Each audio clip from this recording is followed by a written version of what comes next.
It's funny how a house can feel so big and so empty at the same time. After we lost mom and dad 2 years ago, this place, it stopped being a home. It became a collection of rooms, a museum of memories we were too scared to touch. It was just me. Oh yeah, sorry, I'm Mike, by the way. And my older brother, David. He was supposed to be the man of the house, the one to hold it all together. And he tried. God, he tried. But something changed. Something was off. It started subtly. A creak in the floorboards.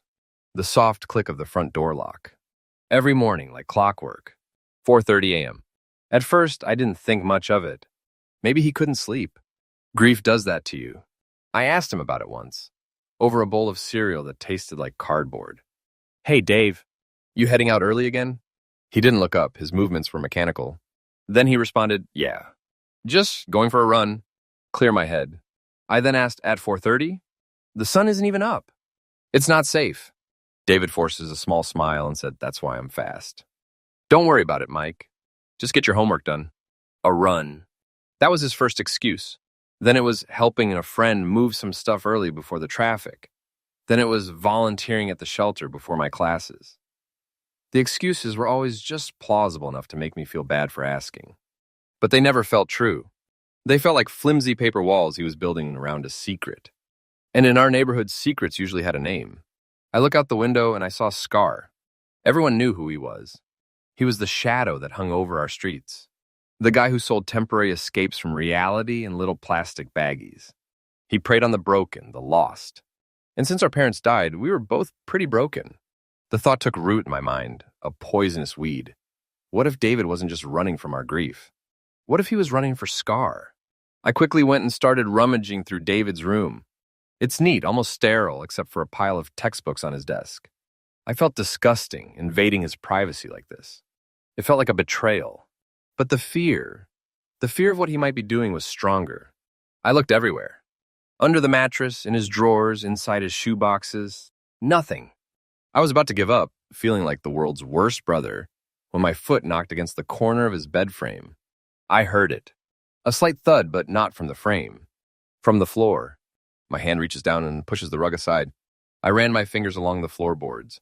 One of them is slightly loose. I prise it up with my fingernails. Underneath is a black shoebox. My heart was hammering against my ribs.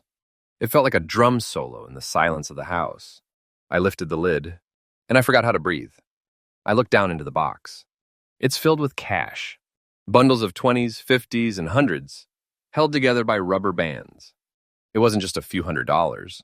It was stacks. I started pulling them out, my hands shaking so badly I could barely hold them. I laid them out on the floor. I didn't count every single bill, but a quick estimate, it had to be over $15,000. $15,000. I started asking where did this come from? David worked part-time at the campus library and took a full course load. He paid our bills, bought our groceries, but this was impossible. There was no legal way. No normal job for a 21-year-old college student pays this well. The weed of suspicion in my mind bloomed into a forest. It all clicked into place, a horrifying, perfect puzzle. The early mornings, the excuses, the money, it all pointed to one person. Then I started keeping close eyes on David and followed him. Then I watched him from afar, this time from behind a parked car across the street. It's late afternoon. I saw David walking down the sidewalk. Scar steps out from an alleyway and calls to him. They stop and talk. And then I saw it. The final piece of proof I never wanted. David, my brother, my hero, talking to Scar. It wasn't a long conversation. Their voices were too low for me to hear. But I saw David nod. I saw him clench his jaw. It looked like a business meeting. A dark, dirty business meeting. That was it. I had my proof. The suspicion was gone, replaced by a cold, hard certainty that shattered my world. Then I later came back home. I sat on the couch in the dark. The front door opens and David walks in, looking exhausted. He flicks on the light and jumps slightly when he sees me. He shouted, "Mike, you scared me. What are you doing sitting in the dark?" I responded, my voice is low, trembling with anger. I know, David. David, frowning, dropping his backpack. Know what? Did you fail that calculus test? I told you to study.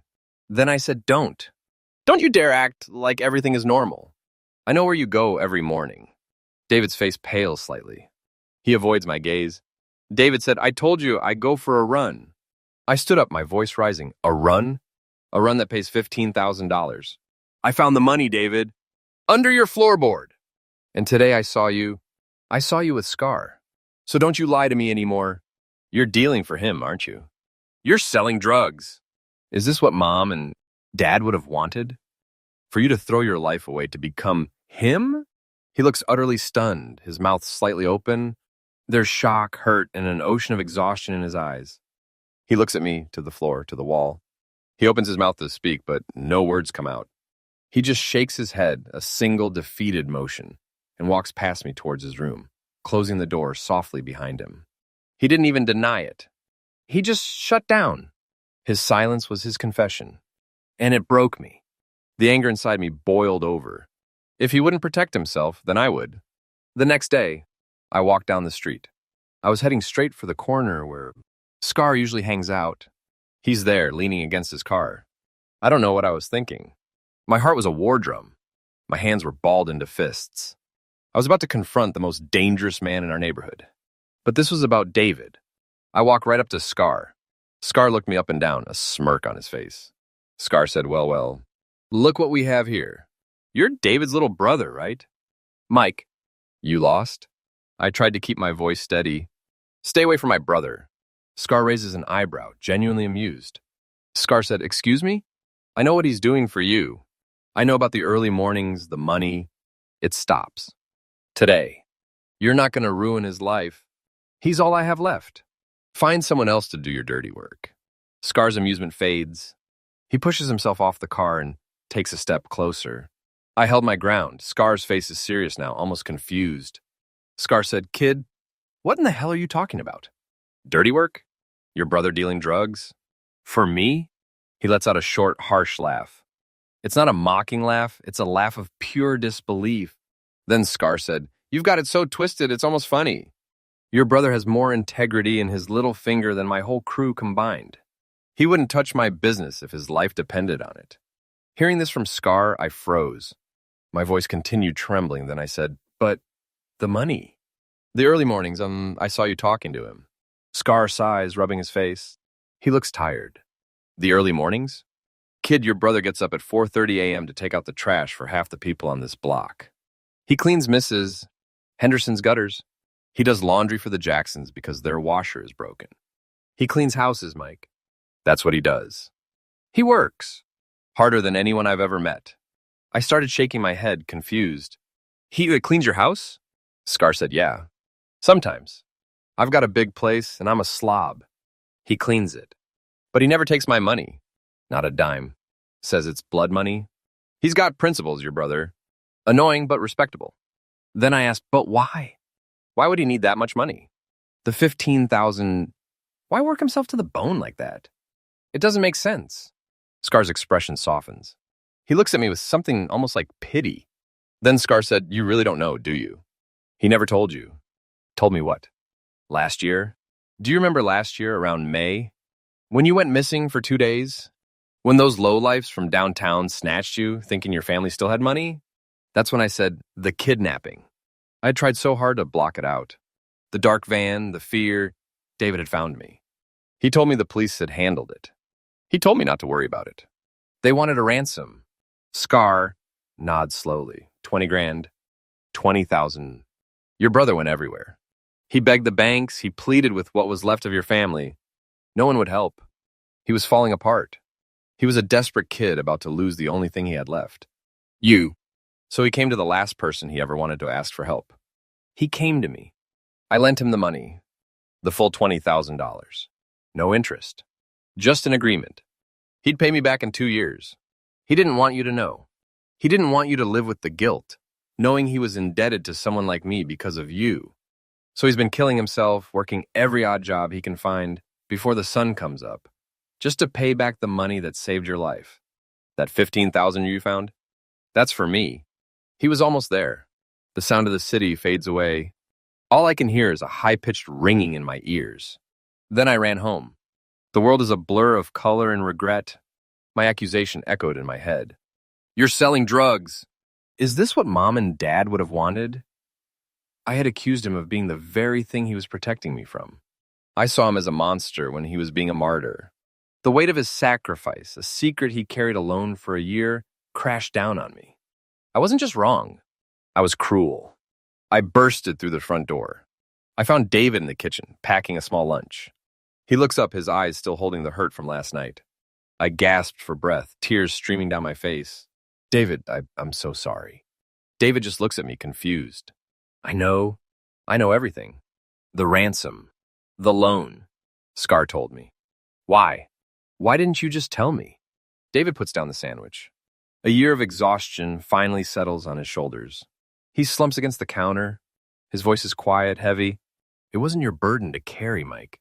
It was my job to protect you. I failed when you were taken. Paying that debt, that was my responsibility. I didn't want you to look at me every day and see a price tag. I just wanted you to be a kid, to be okay. I stumbled forward and wrapped my arms around my brother. David held me back, his own silent tears finally falling. The next day, me and David went to Scar. David was holding an envelope of cash, the $15,000. David said, "It's not all of it, but it's what I have. I'll get you the rest in the next few months. I promise." Scar looks at it. Then he looked at me, standing beside my brother, my face full of remorse and admiration. Then he looks back at David. He didn't took the envelope. Instead, he pushes David's hand back gently. "Keep it." David, stunned. "What?" "No. A deal's a deal. I owe you." Scar shakes his head, a rare, genuine smile touching his lips. "Consider the debt paid. What you did for your brother, the way you've worked, the way you've protected him without him even knowing, that's a different kind of currency. It's a different kind of honor." Scar looks away for a moment, out at the street. His gaze is distant. Scar said, If I had a brother who loved me half as much as you love him, maybe I wouldn't be standing on this corner today." "Go on. Get out of here. Use that money for school, for a new washer for the Jacksons. I don't care. Just take care of each other." David stares, speechless. I looked at my brother, then back at Scar, a silent thank you in his eyes. We turn and walk away, side by side. I looked at David, who puts a supportive arm around my shoulder. So, folks, that was a hard story to tell. It's a reminder that sometimes the things we assume about the people we love are the furthest thing from the truth. We see clues, we build a narrative in our head, but we don't always see the full picture, the silent sacrifices they're making for us. My brother David taught me the most important lesson of my life, that love isn't always about grand gestures. Sometimes it's about getting up at 4:30 in the morning to take out someone else's trash, all to protect the ones you care about. If you were moved by our story, please hit that like button. It really helps the channel out. And if you want to see more stories about life, love, and the crazy misunderstandings that happen along the way, make sure you subscribe and ring that notification bell so you don't miss a thing. Most importantly, I want to hear from you. We've all been on one side of a misunderstanding or the other. Share your story in the comments below. Have you ever wrongly accused someone? Or have you ever made a silent sacrifice that no one knew about? Let's build a community here and share our experiences. Thank you so much for watching. We'll see you in the next video.